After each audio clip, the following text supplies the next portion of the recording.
Good evening and welcome. My name is Professor Dylan Edwards. I'm Pro-Vice Chancellor of the Faculty of Medicine and Health Sciences at UEA, and I'm delighted to welcome you all to this launch event for the Norwich Institute of Healthy Aging. It's disappointing not to be able to meet you all together in the same room, but I'm sure you're all as grateful as I am for the ways in which technology is really able to help us connect with our families, friends and colleagues over the past months, and we've all become a little bit better at using technology. I've still got some way to go myself. This year has demonstrated more than ever the research power and global impact of UEA. We've come together with our colleagues from across the Norwich Research Park with policymakers, industry, small businesses and our wider community to respond to the COVID-19 crisis. From providing accommodation on campus for frontline hospital staff and producing hand sanitizer and face shields for health and care workers, to genome sequencing, vaccine and test development, and monitoring our health during lockdown. UEA has been there working with and for our community. And so the new Norwich Institute of Healthy Aging is no exception. The Institute is a collaboration between researchers across UEA and the Norwich Research Park, local government, commercial partners, policymakers, and our wider community to improve the lives of people living in our region and beyond. The Institute will look at health issues from diabetes and dementia to heart disease and frailty, and the impacts of behavior change in areas of sleep, physical and social activity, nutrition, and stopping smoking. At UEA, our research is all about making a real-world impact, and the new institute will work with members of the public and patient groups to ensure that the research translates into real changes for public health with real practical solutions that will help us all live longer, healthier, and more satisfying lives. And now I'm going to hand over to Professor Anne-Marie Minahan, the director of the new Norwich Institute for Healthy Aging, who will tell us more about the institute and introduce the agenda for this evening. Thank you very much. Good afternoon or good evening, everyone. Thank you very much, Dylan. And yeah, a very warm welcome from the entire Institute team to this evening's events. I'll start off by giving you a little background to the Institute. Then I'll hand over to our keynote speaker, George MacGinnis. Then we'll move on to a few rapid fire presentations given by NIHA leads and associates in a Pecha Kucha style. Then we will have a question and answer session where we ask you to ask us anything, well within reason. And then I will hand back to Dylan, who will close us off this evening. So I'll just start off with a few slides. And just introduce you to the background and the remit of our institute, which has just recently been launched. So, over the last 100 years or so, we've seen tremendous increases in lifespan, which is just a fantastic societal success story. So if you were born this year, you could expect to live a great whopping 35 years longer than your great-great-grandmother who was born in 1900. Now, some of the reasons for this are a plummeted infant and childhood mortality, control of infectious diseases such as cholera and TB and influenza, etc., and major advancements in our ability to diagnose and treat chronic diseases, age-related chronic diseases such as cardiovascular diseases and cancers. But before we engage on too much congratulatory backslapping, we have to remember that life expectancy does not equate to healthy life expectancy, with healthy life expectancy defined by the WHO, the World Health Organization, as the average number of years that a person can expect to live in full health. So taking the UK as an example, over the last 30 years, we've seen an 8 years increase in life expectancy, but only a 4-year increase in healthy life expectancy. So we are living for longer, but we're also suffering from ill health for longer.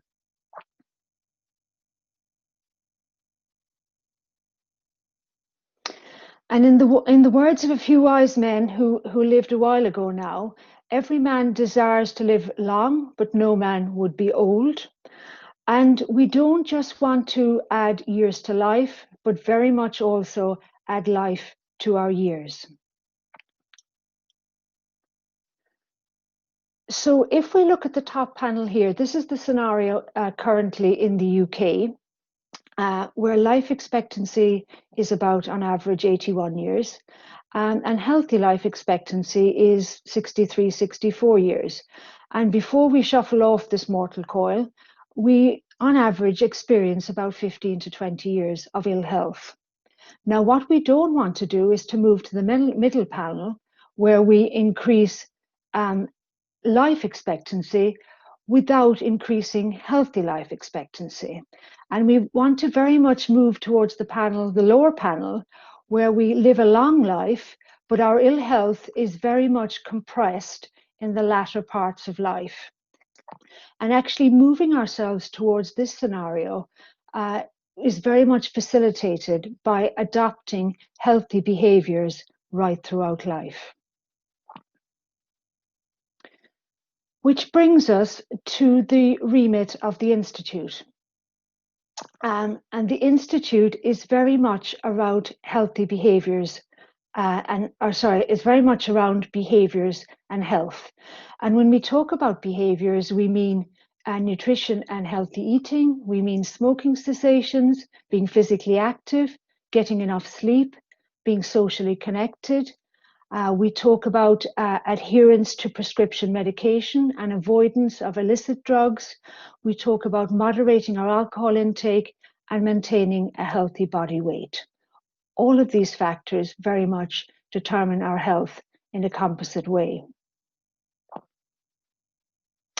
And when we talk about health, we talk about health in its broadest sense, and adopting the World Health Organization definition, where health is not simply the absence of disease, but complete physical, mental, and social well-being. And pushing health even further than that, and adopting some of the concepts of human flourishing, health very much means personal happiness, a life which has meaning and purpose, a life which is aligned with our character, and a life which is socially connected.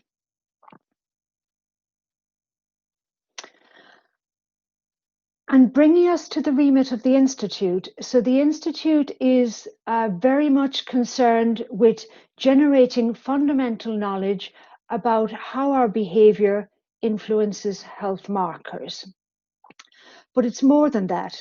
It's not just about generating new knowledge, but it's all about also ensuring that that knowledge is transferred into action, which is associated with improved human well-being and more economic stability for the population.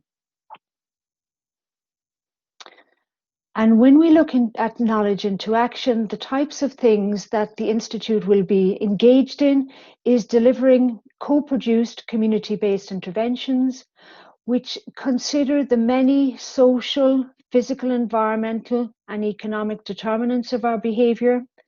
The Institute will be engaged in driving policy and driving government guidelines, and ensuring that fundamental knowledge is converted into product and services innovation. And also we'll have quite a significant education remit, community education, workforce education, improving all of our health literacy. Now, taking an example of my own work, our own work, to show the disconnect between fundamental knowledge and knowledge into action. So I've been working in the area of omega-3 fatty acids, oily fish, cardiovascular and brain health for a bit longer than I care to remember now.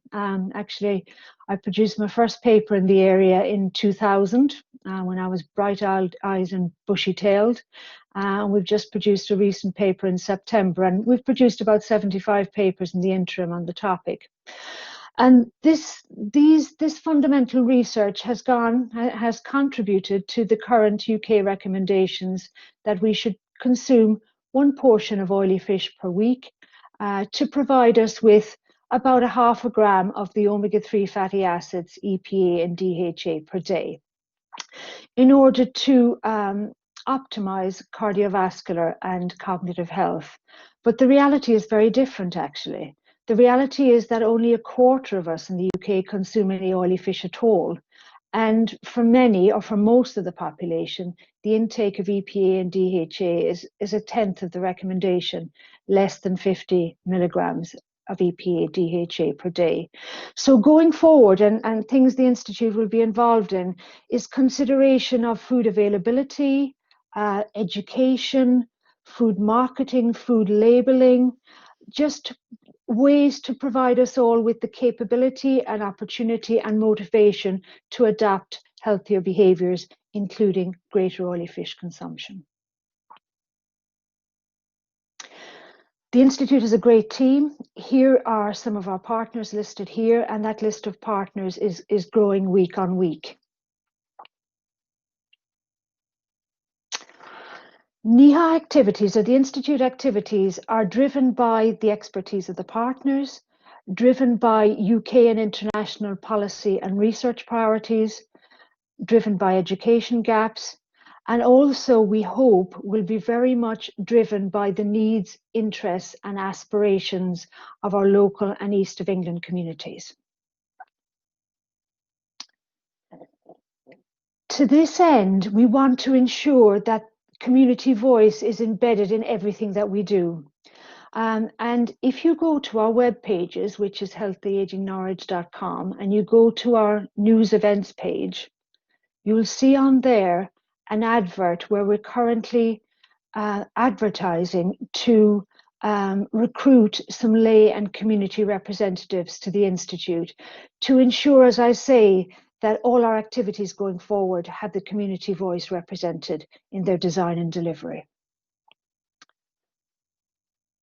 So that's me for now, folks. I'd be delighted to hear from you. This is my email address.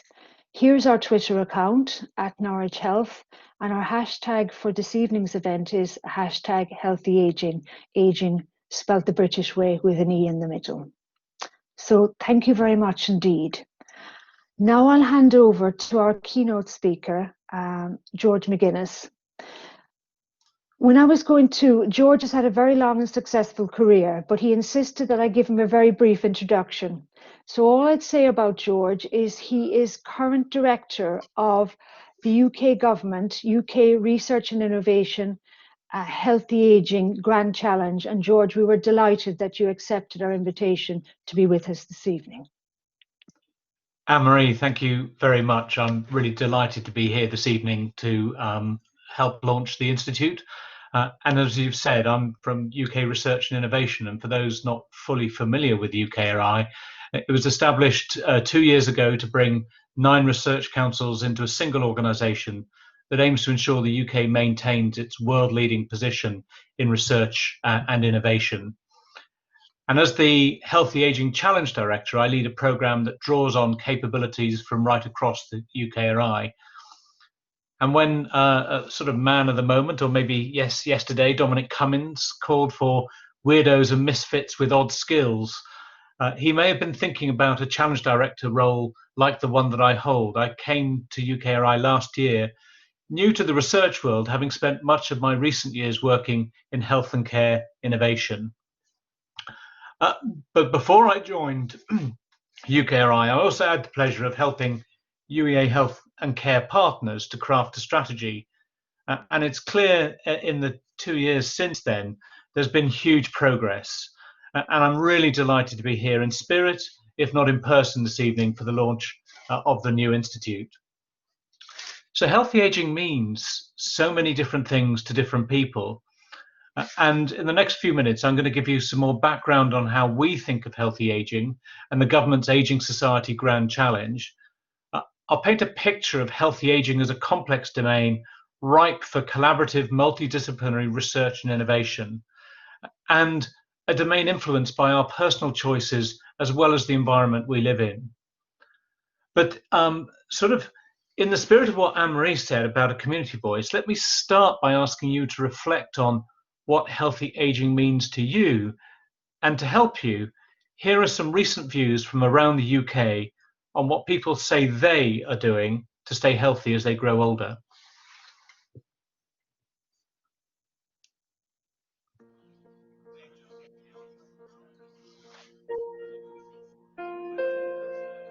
And the things I do to keep healthy, I generally am very active, do lots of roller skating. I also do yoga, and the two of those complement each other. I've always been a really active person.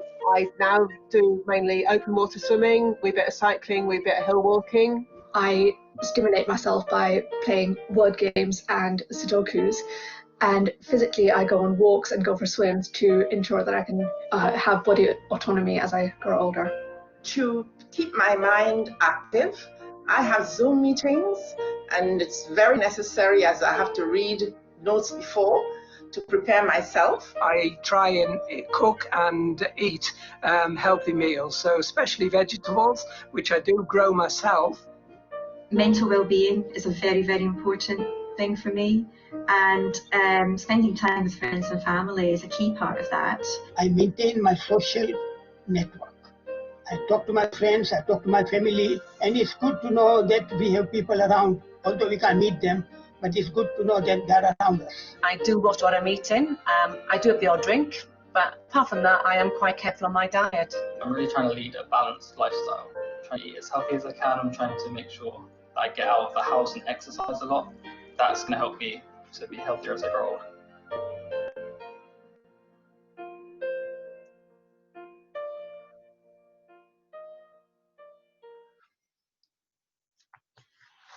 So you've heard Anne-Marie talk about the demographic context. Aging populations are so often seen through the lens of rising demand for care services and declining numbers of people of working age to pay for and deliver those services. In the UK, in the 1950s, there was actually very little difference between life expectancy and the ages at which people finished working, particularly for men. Now, on average, men can expect to live around 15 years and women around 20 years after they stop working. And women in the wealthiest parts of the country are set to live something like 16 years longer in good health than those in the poorest. And that gives us an idea that this is actually an achievable challenge in some ways. Those extra years of life actually are a gift, and we should be able to enjoy that gift. Yet, as you've heard, people at 65 can expect to live just half of the remainder of their life without disability. So that's one side of the story, but actually let's also reflect on the positives. There are also, and if we have the next slide, please, increasing numbers of healthy, active older people with, sorry, no, it's double-clicked, but older people with aspirations, skills and experience not yet ready to fade away at 65, the so-called young old. And the World Health Organization says that what's needed for healthy aging is a change in the way that we think about aging and older people. Older people actually have significant economic muscle, and they hold something like 3/4 of the UK's financial wealth, so a market opportunity as well. And yet, there is a national productivity opportunity, there is a national productivity opportunity from extra healthy years. In the year that the state pension age reaches 66, less than half of men and a third of women are still in work at 65, and that's a real waste of talent. And if the employment rate of people aged 50 to 64 matched those aged 35 to 49, it's estimated that it would add more than 5% to the UK GDP, or 88 billion. All this fundamentally challenges the way our society works. We're living longer, but the pension age hasn't moved in step, nor actually has the education system. And if a UEA graduate today lived to 100 and wanted to retire at 67 on a defined contribution pension, they would need to be saving around 1/4 of their income to afford retirement. So this is what's behind the government's mission for the Ageing Society Grand Challenge, which you'll see on the next slide. And the mission, while set some time ago, was reaffirmed in the government's manifesto last year. And it's best thought of as a moonshot. Actually, the path to getting there is complex, and we don't yet know everything that will contribute to it, but we have some good ideas. The ambition for people to enjoy 5 more years of healthy, independent life by 2035 is in itself ambitious, and it's all the more so if we're also to reduce inequalities on the way.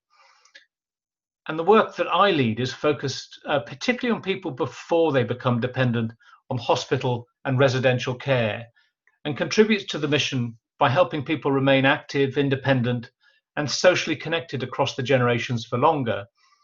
It is indeed just one part of a complex landscape with much going on, all playing their part, whether that be delivering integrated care and social prescribing, or work on early years interventions and promoting wellness at work. Enabling people to live healthier lives is actually an area ripe for innovation. So let's put all this back into perspective in 4 easy numbers: 5, 10, 15, and 20. So 20, very roughly, we're living 20 years longer than our grandparents. So that's a figure something in between 2 of the figures that Anne-Marie's given you. And with around half, so 10 of those years, lived in poor health. So if the ambition is to add back 5 years of healthy living, we have just 15 years to do that. And I think this is where initiatives like the Norwich Institute of Healthy Aging really come in and play their part. So there's a huge amount that deep science is telling us about health and nutrition. And Norwich, of course, is home to 3 centres conducting world-class bioscience research: the Quadram Institute, the Earlham Institute, and the John Innes Centre, all of which actually are strategically funded by UKRI. And through studies in Norwich and elsewhere, we're learning so much more about the links between health and genetics. And actually the science of epigenetics is telling us that the boundary between nature and nurture is actually quite blurred. The effects of your environment can be passed on to your children and perhaps even grandchildren and later generations.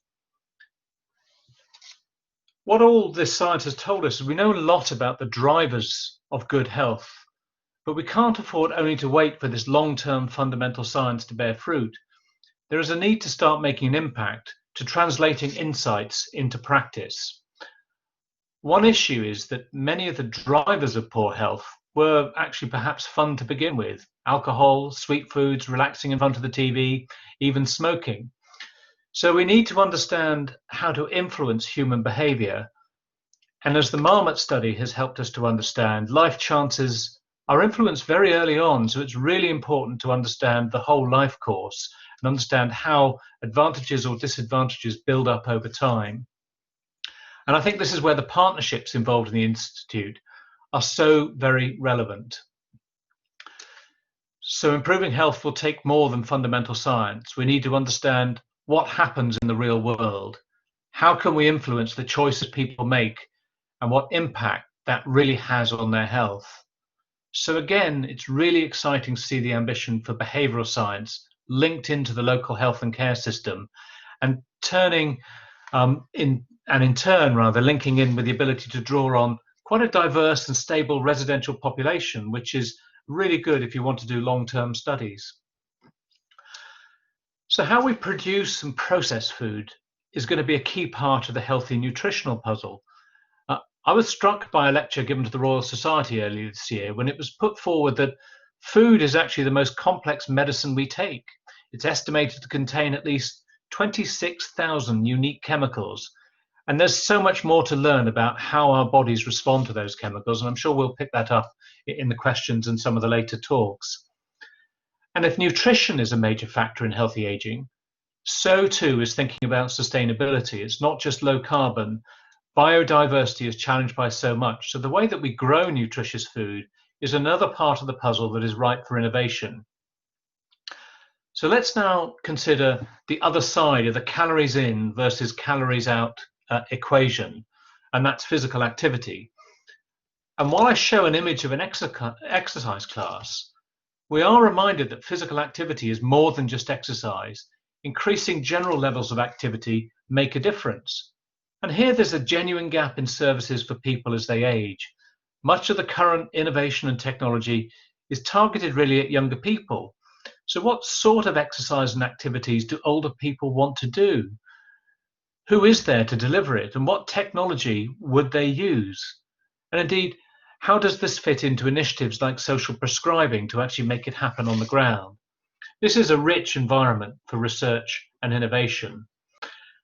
And there are also opportunities in a region like yours that is rich with open space and natural environments to to encourage people out of doors. And this is not just about personal choices. It goes to the heart of how we plan and use our environment. How can we make the active option the easy choice? Whether that be taking the stairs, which actually can be quite hard to find in many public buildings, or promoting active travel and commuting. And sometimes a behavioural insight can lead to significant changes. I'm thinking in Manchester, the old moat area was becoming what they call a naturally occurring retirement community, with older people increasingly living isolated in old housing stock. They introduced two simple interventions enabling older people to have the confidence to walk to local shops and make the community more livable. It also made it more friendly, and it's been helping generate the local economy. So there's a bit of a win-win there. And as we reflect on the community around us, we also need to think about building and sustaining social connections, important influences on aging, or more often brought to light through the downside of social isolation and loneliness. So as Anne-Marie has said, social connections plays a key part in aging healthily. And I mentioned earlier that good work in later life has a role to play, but it's clearly not the only one. In our work, we also stress the value of sustaining social connections across the generations. And as our high streets are under such pressure, are there innovations that can draw older people back and breathe new life into our town centres? And of course, this is not to forget how we look after people who are actually no longer able to be fully independent. What are the attractive and affordable models of care, particularly housing with care? And there's huge scope for innovation. And of course, COVID has shone a light on some of this. So how is COVID changing the landscape? Well, firstly, because COVID has impacted mainly on older people, some of the demographers say that it's likely to have a very limited impact on life expectancy. That means that the impacts of our aging population have not gone away.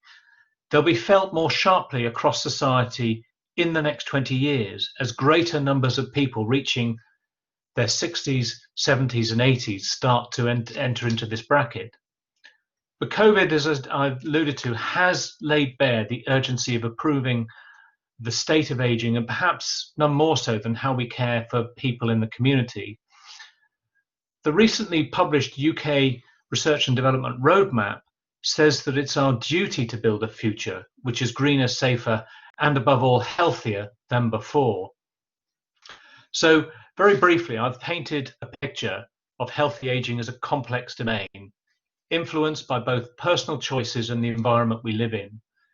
There is so much we have yet to learn, but also an imperative to act and have an impact. That brings together the strengths in deep science with the local partners looking to improve the health and wealth of the region, and is really timely and much needed. And it's great to be able to welcome the launch of the Norwich Institute of Healthy Aging. So with that, I'm now going to introduce the first of the Pecha Kucha speakers, and you're going to hear from 5 of the Institute's partners over the next half hour. So James Bullion from Norfolk County Council, together with Adam Clark from Norwich City Council. Welcome. Thank you. And so I'm James Bullion. I'm the Director of Adult Social Services for Norfolk, and I'm joined by Adam Clark, Strategy Manager for Norwich City Council.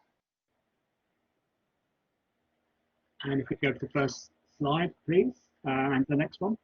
So the proposition that Adam and I have for you builds a little bit on what George has already spoken about. So in social care, there's rising demand, budgets are down, demand is up, society is changing, it's more complex, families are more distributed, and things are more survivable, illnesses, and we have an aging society here in Norfolk. That's something to celebrate. But whether or not we had any more cash, we need to take an approach of trying to prevent, reduce and delay needs. And in order to do that, we need to think about what would be the different approaches to get people to engage with us earlier. In my world in social care, people approach in their 80s. It's 10 years too late to do that prevent, reduce, delay. Your area for working with people becomes very compressed. And ask yourself, would you approach social services for advice on what to do about minimising your care? But by the time you get to social services, it's often precipitated by a health event, a fall, a behaviour crisis, a carer collapse, or a safeguarding issue. And yet the cause of your eventual need is likely to have been a non-health factor. And Adam's going to take you through some of that. So yeah, absolutely. As we've established, health outcomes are established over a life course, and looking locally, that inequality and those poor outcomes start from the cradle. So about 22% of local children live in households of poverty. This is the difference between good GCSE results for people in the least deprived ward and the most deprived ward in Norwich. So that inequality that started out in from birth is exacerbated through education, which therefore obviously translates into adult life and working years. So in Norwich and Norfolk, we have about 1 in 5 people who are economically inactive, and often that's to do with ill health, long-term disability. And obviously that limits your ability to earn, to have a quality of life, and to make active choices about how you live your life. That then, of course, translates into your older years. And again, similar to rates of childhood poverty, we have about 22% of our older people living in poverty. And we can see how that then starts to impact on people's ability to make active choices. So this is a map that shows the red areas of Norwich being the highest areas of deprivation, and mapped against that is emergency food provision through food banks and school holiday clubs. And it's very difficult to make active choices about your nutrition if you're dependent on emergency food parcels, and that is more prevalent in areas of deprivation. Another key determinant of your health is your housing. About 1 in 3 people in Norwich live in social housing, although in fact increasingly the most vulnerable are living in the poorest quality stock in the private rented sector, which is an even more precarious situation than those living in social housing. And all of that comes together then in health outcomes. And again, in Norwich, we can see the social gradient at work. So here's just looking through the prism of healthy weight. We can see, again, the least deprived areas with a lower prevalence of overweight and obese children and adults compared with the most deprived areas. And that really reflects that social gradient, which then translates into ultimately what we've been talking about, how long people are going to live. And again, in Norwich, we've got about a 10-year difference for men between the most and the least deprived wards. And again, that you can map that across the social gradient of income and other measures of deprivation. And that's without taking into account some of the significant trauma of some of the more extremes, such as homelessness and rough sleeping, which decreases life expectancy further. So a man who's had a period of homelessness will expect to only live to 44. So in areas of deprivation, that drives low mortality and morbidities as much as the process of aging. And here we can see that that's mapped geographically. So the red areas are in the urban centre are amongst the 20% most deprived in the UK. The blue areas in the rural hinterland are the 20% least deprived in the UK. So we can be targeting some of those areas which are right on our doorstep and find community level approaches. And just come bang up to date. That social gradient across the UK, we don't have local data on this, but we expect that it follows this, which is that prevalence and mortality, again, exacerbated the further down the deprivation scale you go. I'll hand back to James now to just talk about how we're going to approach this locally. So Norfolk, as you'll see, is a system, and we've got to come together as a system to think about what should be the priorities. We're focused here on the notion of health inequalities and trying to take a systemic approach to try to bring action now that will impact on the future outcomes of health and on future outcomes in adult social care. The great hope for all of us is integrated care systems. Norfolk has come together to collaborate around an integrated care system.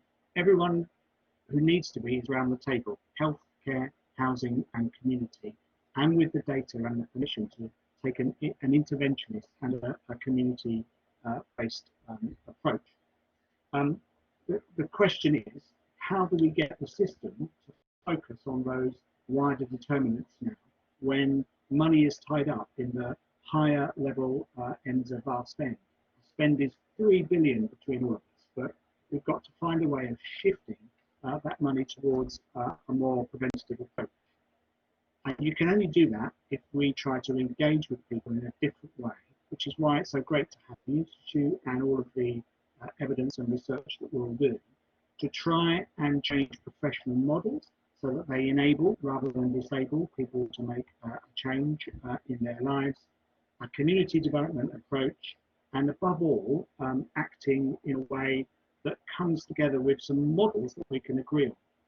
And in particular, to go back to the beginning, as it were, you can invest in prevention and upstream interventions, but you need more than a good desire to do it. You need to some degree of business case and a return on what you're trying to change that results in society willing to free up the money and resources to invest in that kind of approach. It can be done, but we need to be evidence-based, and the Institute, of course, can play a great role in getting us to that position. Thank you very much.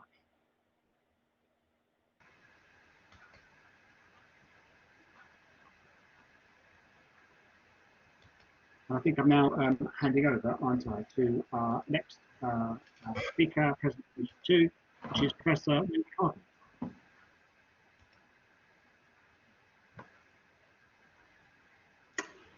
Good. Well, good evening, everyone. My name is Wendy Hardeman. I'm a professor of behavioral science based in the School of Health Sciences at the University of East Anglia. Can I have the next slide, please?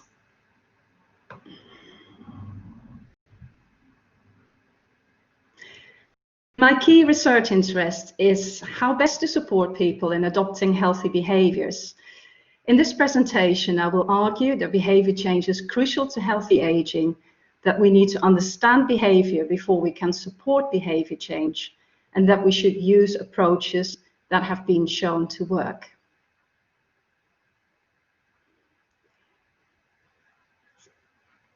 Since COVID-19, we have all had to change our behavior in drastic ways. During lockdown, and still at the moment, some of us are dining online with our families instead of face-to-face.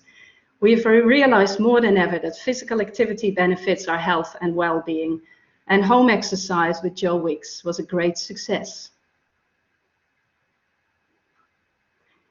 The behaviors on this slide are called the Big Four. A large study conducted in Norfolk showed that if people eat a healthy diet, are physically active, do not smoke, and reduce their alcohol consumption, this would add an average of 14 years to their life and also more years in good health. Behavior change is a science rather than common sense. Scaring someone by telling them that they will die early is unhelpful when the person is motivated but just doesn't know how to change their behavior. So before we support behavior change, we need to understand what influences people's behavior. Many of us think that we only need willpower to change our behavior, but this is often insufficient. It's only one factor that influences success. A well-known behavioral scientist, Susan Mickey, argues that there are two other key influences on behavior: capability and opportunity. Motivation is partly under our control. For instance, we can make a plan to buy more fruit and vegetables. But motivation can also work in automatic ways. We have all gone out for dinner promising ourselves not to overeat, but still said yes to that irresistible chocolate pudding. A second key influence on behavior is capability. If, for instance, it's more difficult to be physically active when you have mobility problems. Capability is also psychological, and by this I mean our confidence levels.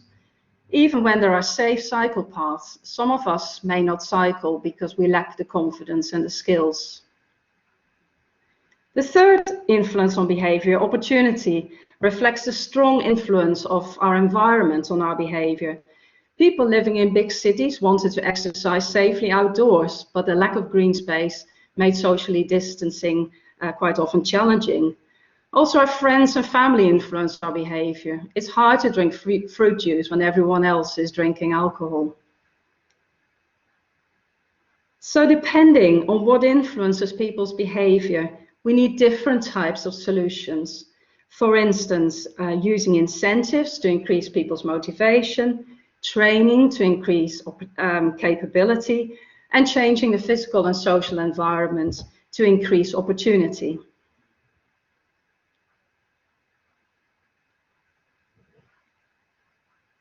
So what works in supporting behavior change for healthy aging?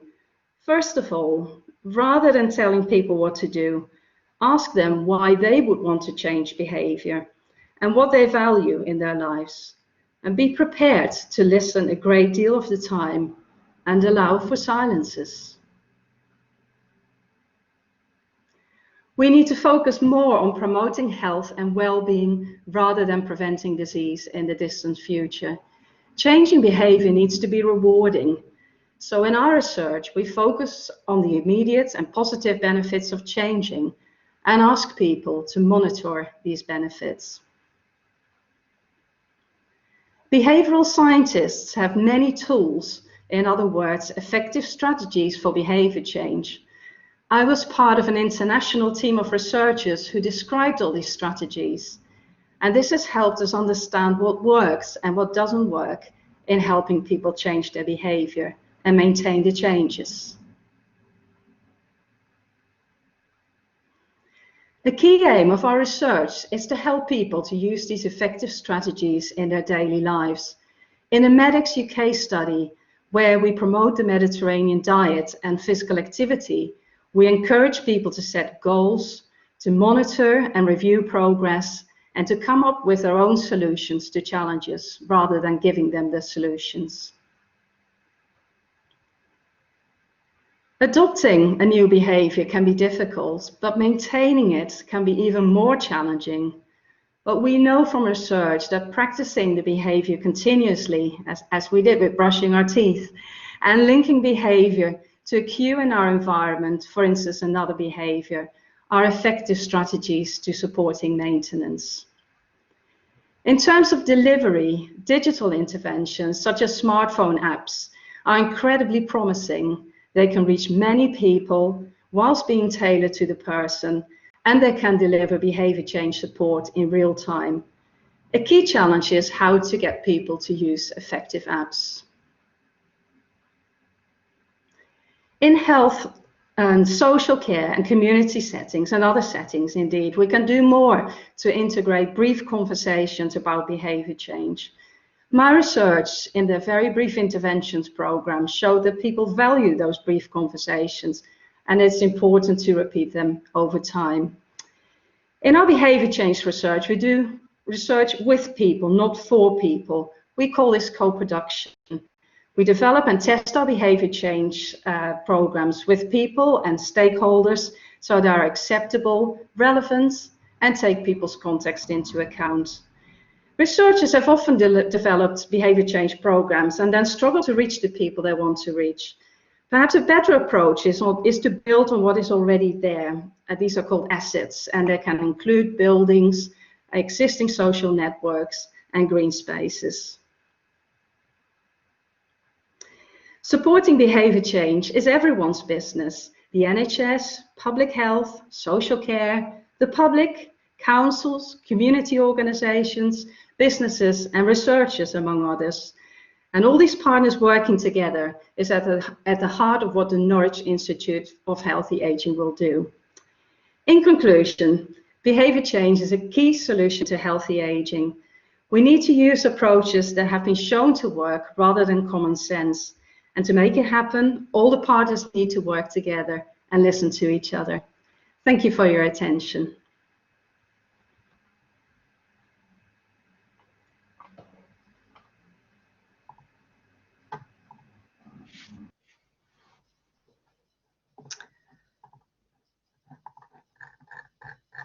Okay, good evening, everyone. I've lost my slide now. Could I have my cover slide back, please? Thank you. Sorry about that. So good evening. My name is Katrina Edwards. I'm a research group leader at the Quadram Institute. And what I'm going to talk about is some of the scientific research that we're doing at the Quadram Institute on food and the gut, and give you some ideas about how we can bring fundamental science into this new Norwich Institute of Healthy Aging. So next slide, please. Okay, so this is the Quadram Institute. It's a fairly new building that's popped up on the Norwich Research Park. And in the top 2 floors, we have research labs and offices, which are mainly occupied by bioscientists working at QIB. But the same building also houses a clinical research facility and an endoscopy unit. So that means that together we're a nice interdisciplinary community that are all interested in food, gut, and health research. And food is obviously a really important part of our day-to-day lives all the way through the life course. It provides us with nutrition. And there's no doubt that what we eat influences our health, both in the short term, but also in the longer term as well. So, you know, eating a healthy and balanced diet is important.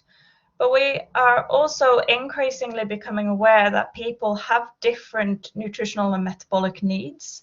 And people also have different food preferences or dietary requirements. So there's an individual need as well that we still know little about. And one of the things we're studying at the Quadram Institute is the role of the gut in influencing the nutritional value of food. And also in influencing our eating behavior, actually. So I'm going to say a lot about the gut.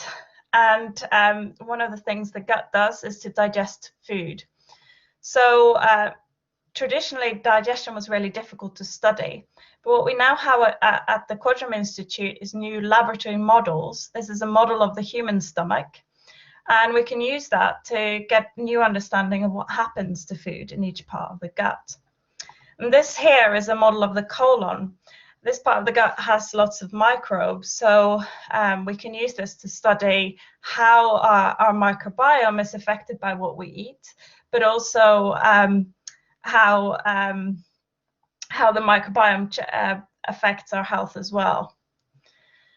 And for carbohydrate foods, it's really important to think about digestion. So most carbohydrate foods in our diet are actually broken down very quickly into sugar. And so one big area of interest is how we can slow down the digestion of carbohydrate foods to make them healthier. If we succeed in doing that, then we would reduce public's risk of developing type 2 diabetes, which is a chronic disease with many complications that unfortunately many people will develop later in life, but is often preventable through diet and lifestyle. The gut also has this interesting connection to the brain. So, you know, we're studying what happens in the gut, but it's also helping us to understand our eating behavior. So why are some foods more filling than others, and how is that affecting our appetite? And appetite is, of course, linked to weight management and weight gain. So keeping a healthy weight is really very beneficial. And, you know, a big part of that is controlling appetite and preventing weight gain with age. Another exciting thing about the gut is that it hosts a community of microorganisms that play a role in digestion and immunity. And at QIB, we're using the very latest technology to understand the role of the gut microbiome in health and disease. At the minute, there are some clinical research studies that are ongoing, which span across different life stages. So to give some example, the PEARL study is looking at the microbiome in pregnancy and early life, whereas the MOTION study is looking at the microbiome of the aging gut and its effect on cognition. So I've convinced you the gut is important. How do you keep it healthy? Well, one thing that's important is eating enough fiber. So the challenge is that most adults don't actually meet the recommended fiber intakes, and that's not great for gut health. So eating fiber is important. What food should people eat more of? Well, I think one thing that many people would benefit from is replacing highly processed carbohydrate foods with beans, lentils, chickpeas, and whole grains, which are digested more slowly and contain more fiber.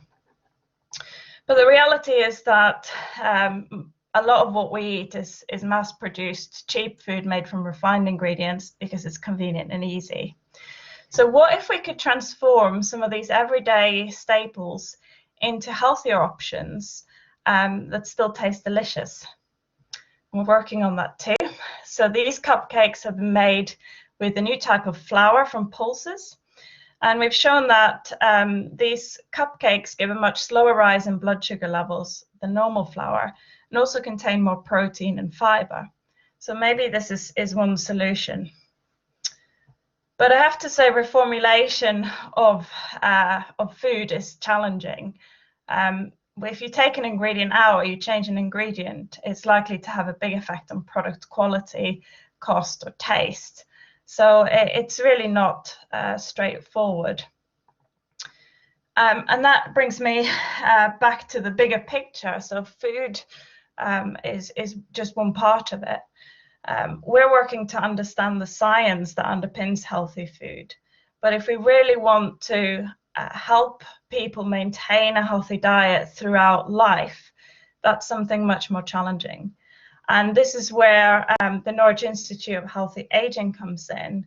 I personally really hope that this institute will bring new collaborations and opportunities for us to put the science that we're doing into practice and keep us living healthier for longer.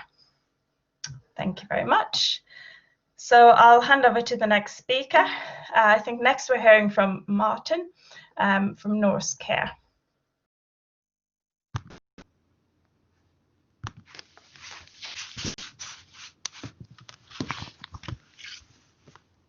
Good evening, everybody. My name's Martin Ricks, and I lead Norse Care. We provide social care services, predominantly for the elderly, into 36 residential care and housing schemes, 35 of which are actually in Norfolk. We provide care services for about 1,600 people at any one time, and we have about the same number of staff. Within Norse Care, we're really proud of what we do. We've got 6 of our schemes rated as outstanding by the CQC, but my presentation isn't about us at all. It's about the sector in general and the huge gaps that do exist in healthy aging in social care, and what we can do to bridge those gaps. Thank you for the invite for speaking tonight. As it perhaps suggests that social care isn't quite as out in the cold as the title of my presentation suggests. As we've gone through the presentations tonight, I've noticed there's a little bit of overlap with other presenters' content. Hopefully I can add a bit more social care context as I go through. So if we could start the slides, please. So it's a really broad topic to cover, social care, the market is huge. It's worth circa £25 billion in adult social services spending alone every year. The term social care is broad, and it of course overlaps with other systems, and particularly the health system, the housing system, and the welfare systems. In terms of the workforce, there are about 1.6 million people that work in adult social care. Can't forget there are about another 5 to 6 million people that are providing unpaid care services to loved ones all the time. There's a really high turnover of social care staff, unfortunately. About 30% of the workforce leave their jobs within the year. As we heard from other presenters earlier on, the population is ageing, and of course this includes in Norfolk, with the greatest growth in the numbers of those people aged 75 and above. But in percentage terms, it's also important to understand that the proportion of the population that is of working age is set to decline. So in essence, a smaller workforce to serve the needs of the ageing population. And in line with these trends, there's going to be an even more significant increase in the number of people living with dementia. And as you can see on this slide, this is the Norfolk trajectory. And this clearly creates additional challenges for social care and support services. As we heard about earlier on from Anne-Marie, life expectancy doesn't equate to healthy life expectancy. And unfortunately, when you reach the age of 65, you can only currently live circa 60% of your remaining life in good health. So it's at this point that many people start to receive interventions from social care services.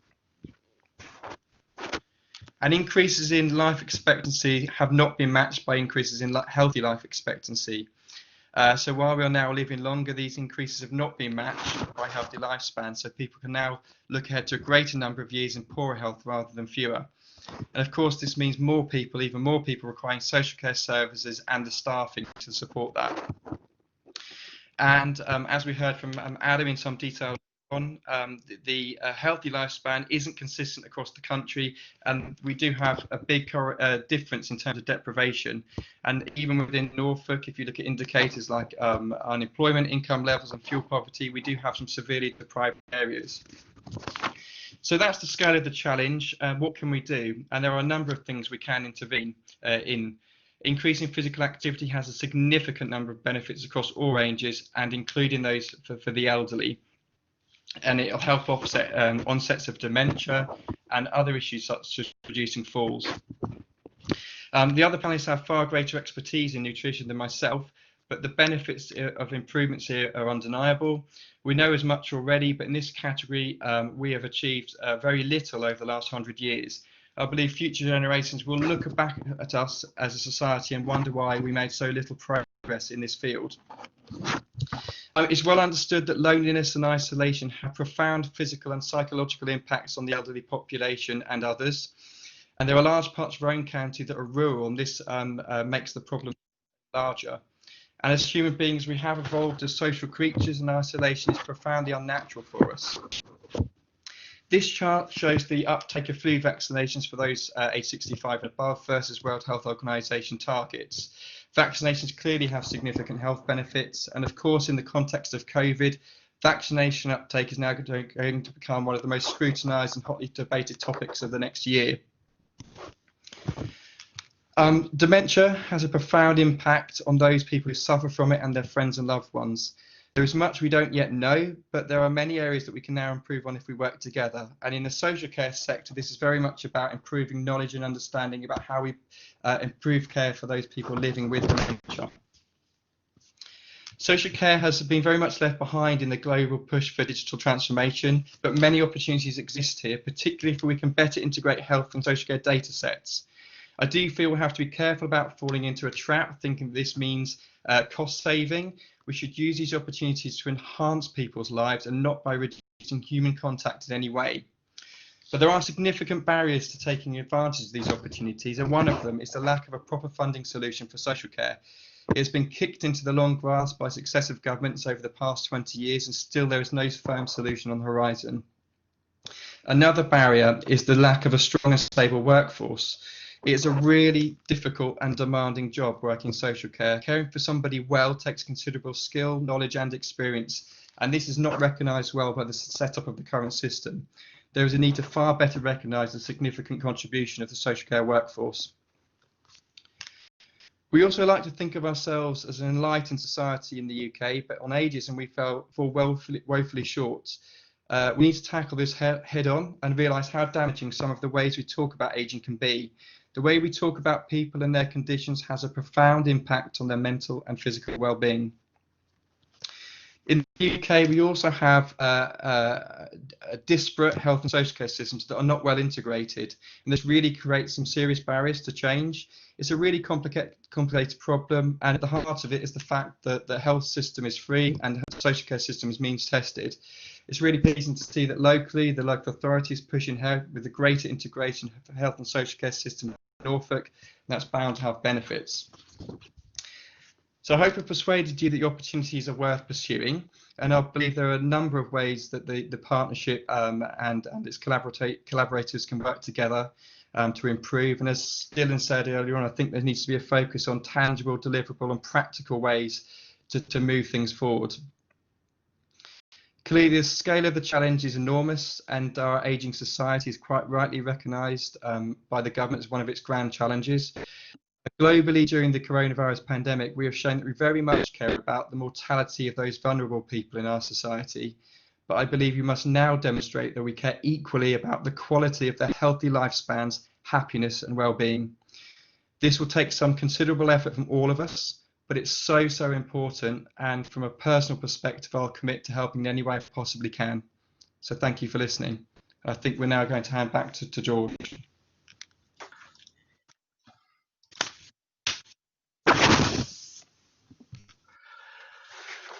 Martin, thank you very much. Actually, we're now going to head into the question session. So I'm going to ask James, Adam, Wendy, Kat, and Martin, along with Anne-Marie, to join me. Unfortunately, we've got some questions up on the chat, so do please keep those coming in. We've also had a number of questions submitted earlier. And I'm going to start off actually with a question for Kat. So we've had a number of questions that relate to diet and the role of supplements. And you gave some interesting pieces in your talk about highly processed and fiber rich. But what is the science telling us about using supplements as part of a healthy diet? Yeah, that's a really important question, and probably one that many people will be wondering about. So on the one hand, the nutrients and the phytochemicals that you find in these nutritional supplements can usually be obtained by eating a healthy, balanced diet. Supplements tend to contain more concentrated forms and are often much higher doses than what you would normally get in a single food. But then the caveat is that they might not be as easily absorbed in the body. So you could be taking large doses without necessarily absorbing very much. There are obviously big differences between different products and supplements. So it's a bit of a minefield to go into too much detail here. So I think the bottom line is really that if you eat a healthy, balanced diet and are able to do that, then it shouldn't be necessary to have to take lots of supplements. But then again, there are exceptions. So for people who are unable to eat a balanced diet due to disease or lack of appetite, or perhaps an increased risk of deficiencies, then those supplements might be a really important way to ensure that you're getting adequate nutrition. So it depends a bit on the group and the circumstances, really. Oh, thank you. So my next question, actually, there are a number of questions, and I'm going to sort of summarize them around the talent of the Institute. And I'm going to ask Anne-Marie maybe to respond to this. So what are the core expertise provided by or involved in the Institute? And will it include disciplines like sociologists, economists, data scientists, even frontline practitioners? So what's the role for a broad range of disciplines to get involved? Yeah, I mean, I saw that question coming up, and a really important question. And of course, we want to support healthy aging and conduct healthy aging research in its totality. So yeah, we are very much encouraging encouraging integration of the humanities, data management, artificial intelligence. The nursing team are already very involved in the Institute activities. So yeah, absolutely. We are at the starting point of what we think will be a really exciting institute, and we very much appreciate that healthy aging is a very complex thing and involves a huge range of disciplines. So yeah, a point very well made.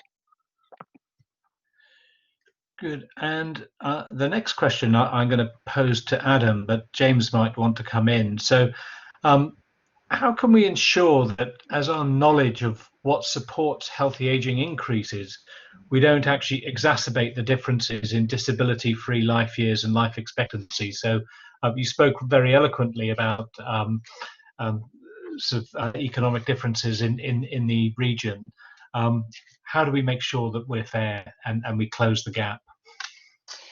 Yeah, I mean, I think it's an absolutely key challenge that, you know, if we reflect on what Wendy said, people with the opportunity and the capability and the motivation will benefit most from advances in knowledge and technology. So I think, you know, primarily the first thing is to acknowledge that that's a risk and to reflect that there is a wider context to all of the research, that all of those wider determinants play a factor in how much research can be brought to bear on behaviour change. I think the interdisciplinary approach that the Institute is taking is absolutely key to that. I think as individuals, as part of a complex system, it's easy to be overwhelmed, and because it's such a complex thing, inequality, and it intersects with the economy and all these other things, it can be overwhelming. And I think I'd say, you know, to academics and others looking in this field, just because you can't change the whole system doesn't mean you can't play a part. So I think just sort of thinking about how you can play a part within a wider system is key. But ultimately, and again, this goes back to one of the other speakers, is about working with community. So those who are experiencing the sharp end of inequalities are experts in their own life.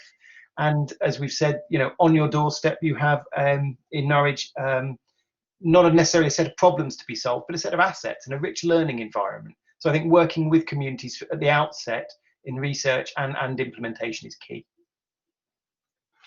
Oh, thank you very much for that. I'm going to go on to a next question for Wendy. So again, you've alluded to some of this in your talk, but the question was, what strategies are successful for adopting healthy behaviours and maintaining them in the long term? Good question. I think the strategies, just first to say, I think it's really important that we need strategies at multiple levels. My research has been mostly on the individual level, but we need strategies that target communities, interventions in workplaces, and also interventions that target the whole population. I think the smoking ban is a really good example of that. So my research is mostly focused on the individual level, and we know sort of what helps people to adopt healthy behaviors is to set goals that they want to achieve, not goals that other people have told them that they should aim for, to set specific action plans, so specifying where and when and how you're going to perform the behavior really makes it more likely that you will do it. Monitoring you know, any change and progress is really important. So for instance, for physical activity, you know, simple step counters and you know, smart watches like Fitbits can be really helpful. Seeking, you know, support from people around you, even better if they change behavior with you, and problem solve any challenges that come your way. We also know that sort of the influence, the factors that influence adoption of a new behavior differ from the factors that help people to maintain behaviors over time. And actually, you know, forming a habit, making it automatic, building a new behavior in your daily routine can really help. But obviously, as we know, with COVID-19 and a lockdown, when the environment changes, it completely disrupts habits that we might have had for a long time. So it's all about continued goal setting and, you know, reviewing how you're getting on. And I think there's lots of things I can talk about, but I think what's really important, what I said in my talk as well, behavior change needs to be rewarding and enjoyable. You're not going to maintain behavior change if it's punishing. So, you know, the satisfaction that people feel out of changing behavior and being intrinsically motivated to keep up the good work are really important for maintenance. Oh, thank you. Actually, the next question is one that you'll all be able to see in the chat, or derive from one in the chat, from Professor Gerald Parr, and it's around data and data sharing and data standards.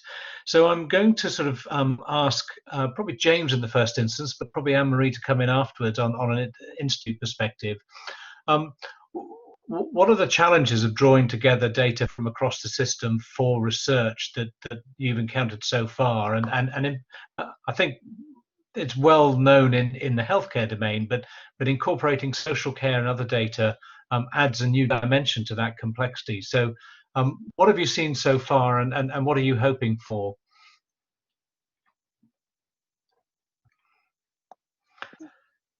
So who is that aimed for me? Well, firstly, James, I was from a local authority perspective, and then Anne-Marie, if you come in afterwards from an institute perspective. Or have we lost James? Anne-Marie, why don't you sort of shall I just come in then? From a local authority perspective? Just there is the advent of a new Norfolk Office of Data Analytics, which is entirely focused on trying to act as a central forum for some of that what might traditionally be administrative data to be made available to really learn across the system.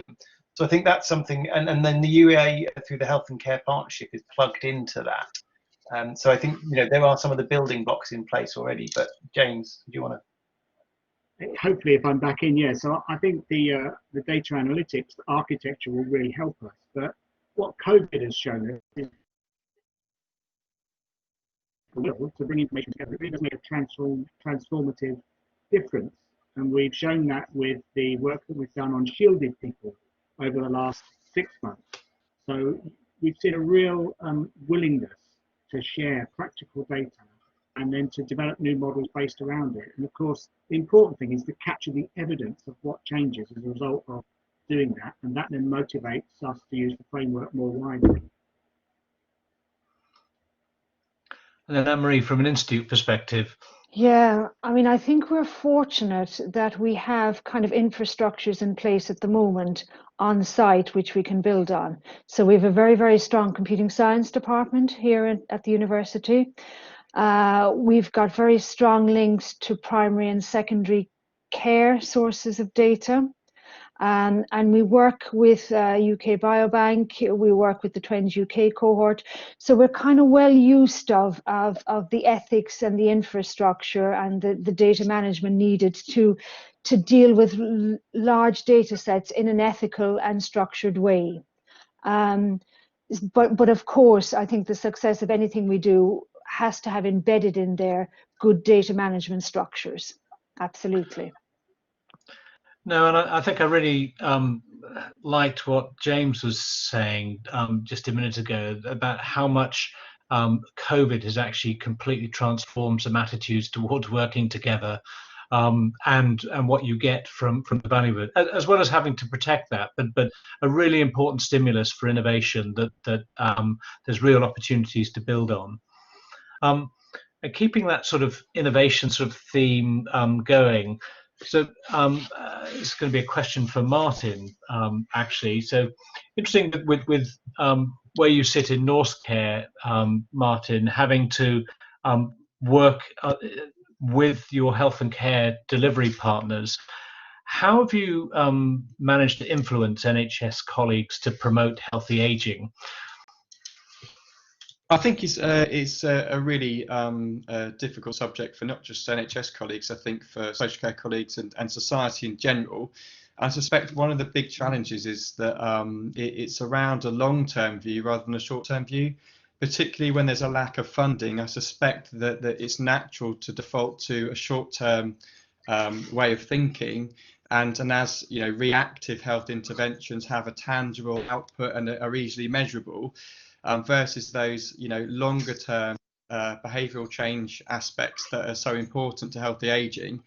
And in terms of how you change it, I think it's certainly policy has a big part, but in addition to that, probably technology has a part as well.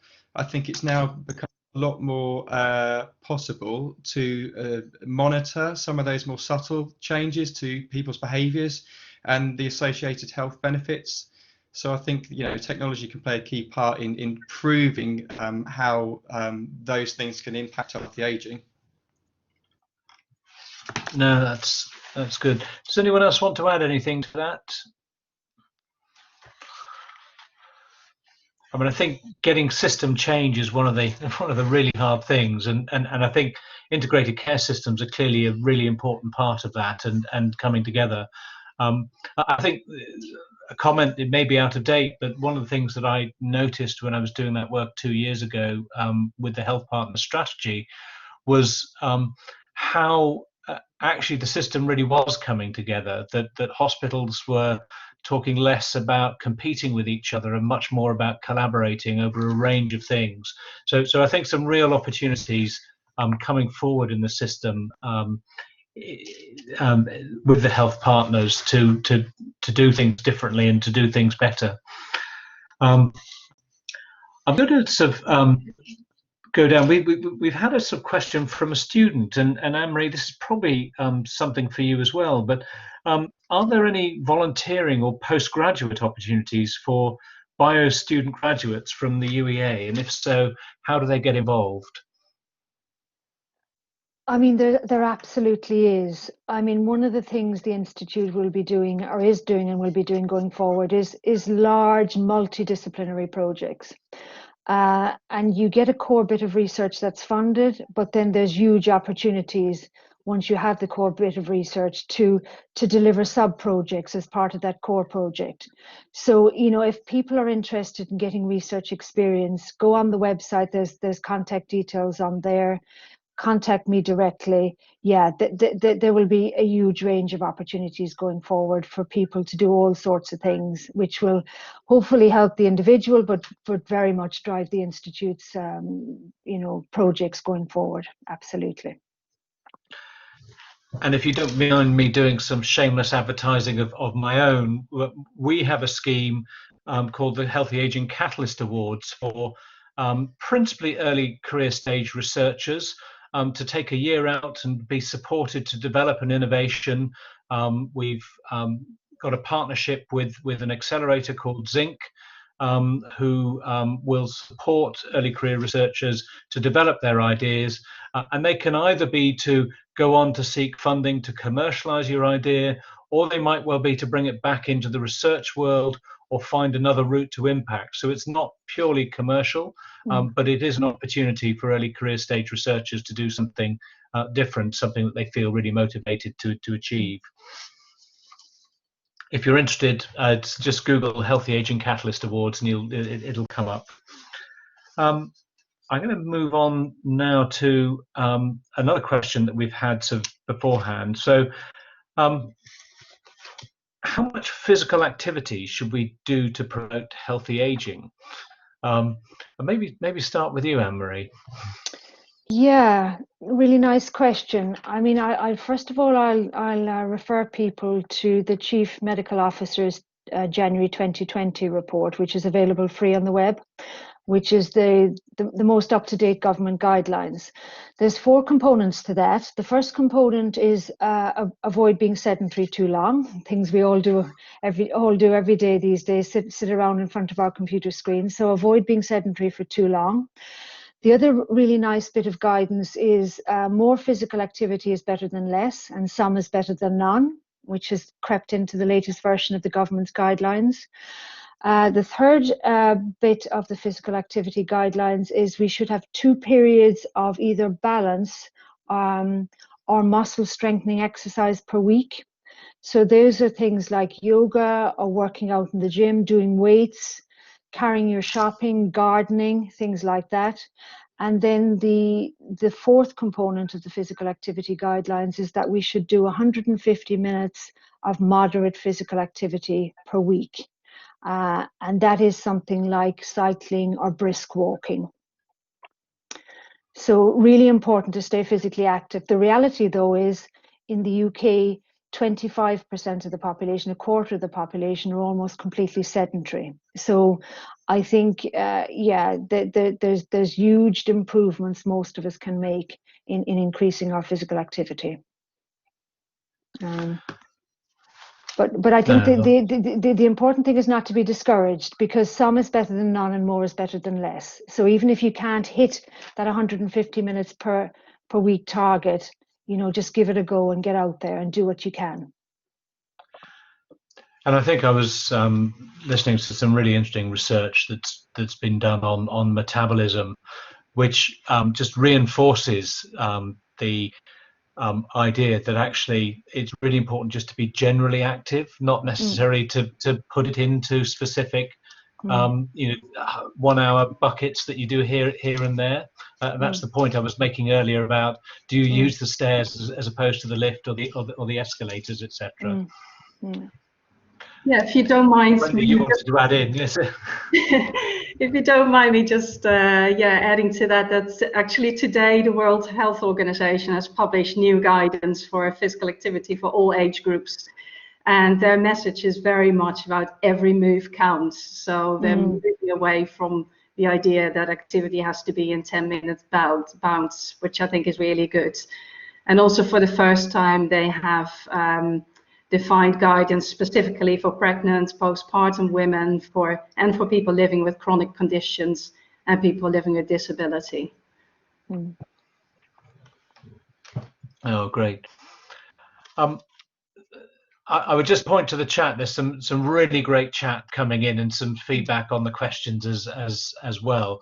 But I'm going to pick up a question from the chat from Fiona Polland, and that's how can we ensure that the Institute doesn't so much work with communities but co-creates an integrated community to learn for changing practice? And actually, Fiona, that's a question near and dear to my heart, because we're really emphasizing in the Healthy Aging Challenge generally the role of inclusive design and co-creation with communities rather than inventing. So I'm going to throw that open, and perhaps Adam or James might want to sort of come in to begin with, but others pitch in. So doing research in a way that you're co-creating solutions rather than imposing solutions, I think is. And if I've called on you unfairly. No, I mean, I suppose I would distinguish between the sort of undertaking of research and the delivery of services. And I suppose in the terms of the delivery of services, I think there's a much greater emphasis these days on working with communities around their own assets. And understanding what people can do for themselves, and the county, I'm sure James will mention the 3 conversations model, which again starts from the position of where people are already at, but that's not quite the same thing as building that into research. So I don't know if there's maybe a more of an academic take on that that approach. I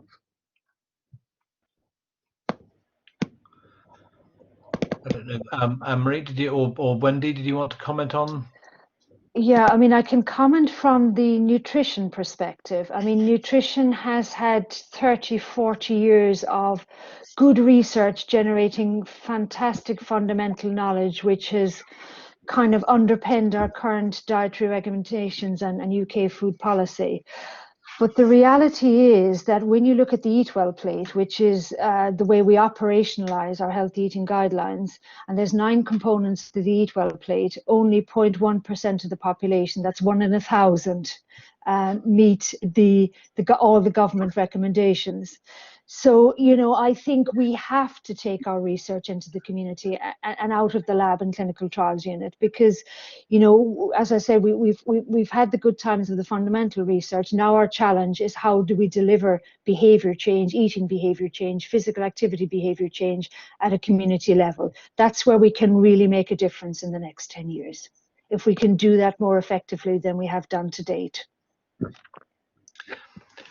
And I think that's a real challenge in this area, which is that there is a research mindset which imposes certain disciplines which can be quite ponderous and expensive. And once you actually move into the translational area, there are other forms of evidence, and social science has a lot of tools that are not necessarily normally used in medical research to help understand things and explain what we're seeing. So a really great question, and thank you for posing that, Fiona. Yeah. I'm going to pose one last question, and I'm going to pose it to Kat again. And that's come from a member of the Norwich Older Persons Forum, who's asking, we know the Mediterranean diet is good for us, but is there anything that we should be particularly avoiding in later life? Yeah, I had a good think about this one. Yeah, I think in general, one thing that is really important is to maintain a healthy weight. So if the weight is starting to creep up and that's a challenge, then it makes sense to avoid foods that don't provide much other nutrition but provide lots of calories. So I think that's the only situation where I would suggest avoiding specific food would be avoiding sugary foods and refined carbohydrates that provide very little other nutrition. I think I also like the message of everything in moderation. I think, you know, there's not really any such thing as an unhealthy food. It's an unhealthy diet. So, you know, later in life, you still want to be going around enjoying what you enjoy eating, and you know, that's a big part of it as well. So I'm kind of reluctant to say that there's anything that should be particularly avoided. I don't know if anyone wants to chip in.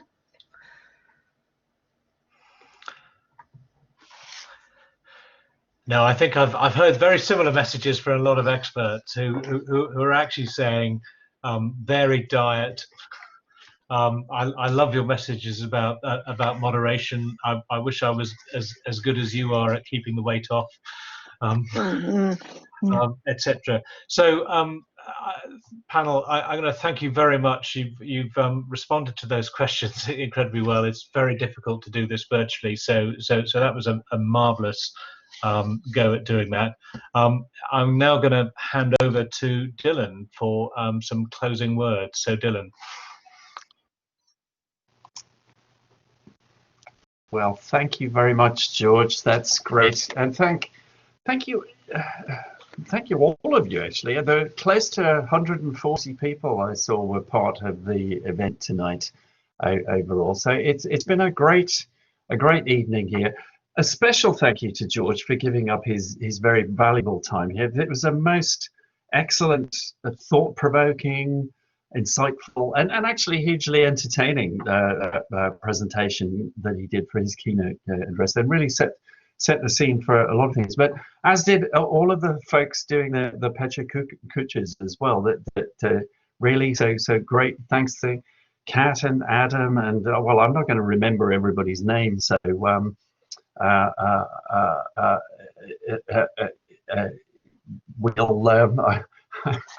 I'm sure you'll see all of the. Yeah, so Adam and Kat and James and Martin and Wendy, absolutely.